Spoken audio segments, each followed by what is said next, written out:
माननीय मुख्यमंत्री महोदय, महाराष्ट्रातील लाखो कंत्राटी कामगार आज तुम्हाला एक प्रश्न विचारत आहेत. राज्यातील अनेक विभागांमध्ये कंत्राटी कामगारांचे आर्थिक, शारीरिक आणि मानसिक शोषण होत असल्याच्या बातम्या वारंवार वृत्तपत्रांमध्ये आणि टीव्हीवर दिसतात.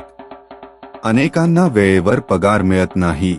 अनेक वर्षे प्रामाणिकपणे काम करणाऱ्या कामगारांना अचानक कामावरून कमी केले जाते आणि त्यांच्या जागी नवीन कामगार घेतले जातात. पंजाबमध्ये ठेका पद्धती बंद झाली. मग महाराष्ट्रात अजूनही ही व्यवस्था का सुरू आहे? मुख्यमंत्री महोदय, महाराष्ट्रातील जनतेने आणि कामगारांनी विश्वासाने तुम्हाला राज्याची जबाबदारी दिली आहे.